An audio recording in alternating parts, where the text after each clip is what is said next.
Cebuano, kay Bugamit man mag-Espanyol, maingon dahil na, ang hari nagmando.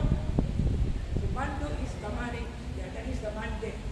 Now, that is the fulfillment of the mandate which is now reaching its culmination.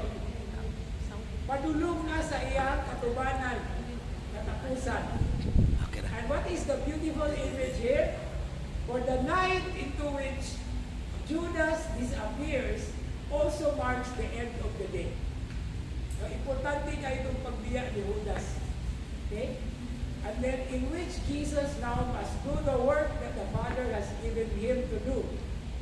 To be the light of the world, aron mahimong kahayag sa kalibutan. And in this, God is glorified in the fulfillment of the mandate. So, ikan sa kagitgit, sa kagabion, muabot ang banag-banag o ang kahayag.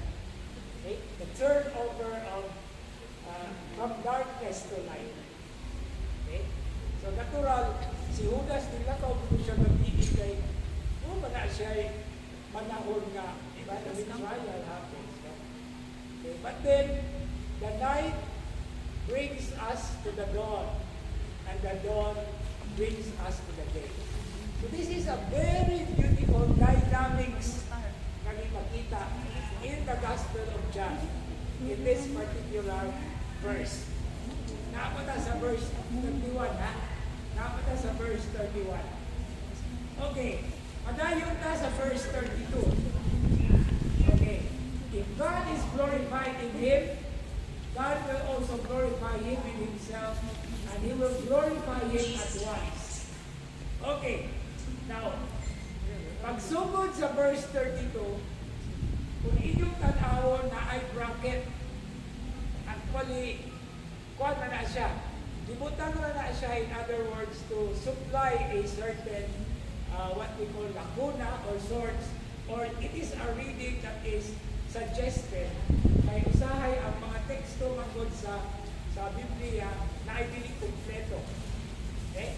Now, kung sa may pasabot anang if, okay, in this verse is indicated that the descent of the Son of God, of man, is also the beginning of His ascent. Okay, duha na po kabuok, importante ang concept. Okay? Descent of ascent. Descent is nanaog, ascent is kayat. Okay? Now, in the liturgical tradition, na ay duha ka buok, importante kayo nga movements. Sa terminolohiya, sa liturhiya, gitawag ng anabatic o katabatic. Anabatic, pataas. Katabatic, paubos.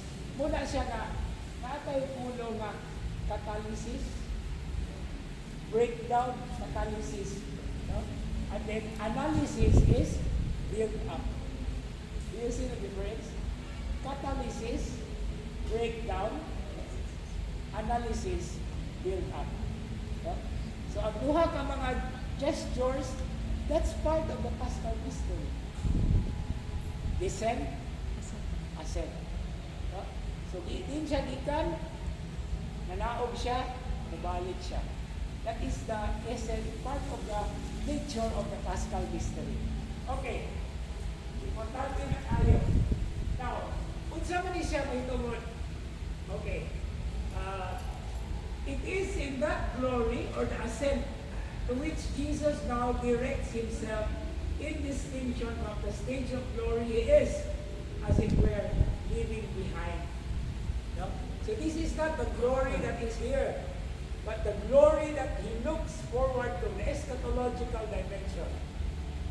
Ikaduha, between the two glories still lie the night and the cross. Muli akong giingon ganina sa sinugdanan. The night and the cross as the place at which the way in which the Son of Man must be lifted up.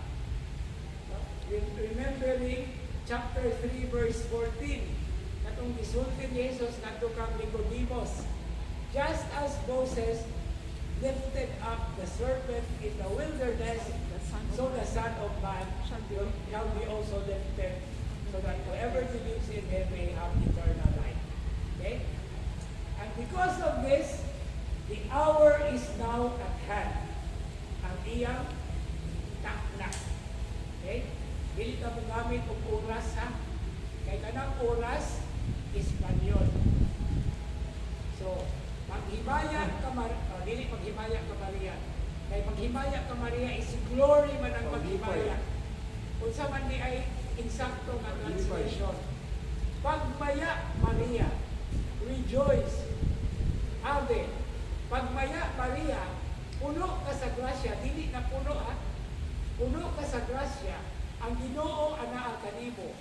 Bulahan ka sa mga babae nga tanan, ug bulahan ang bunga sa samakan mo nga si Jesus. Okay? Usbo na to ng mga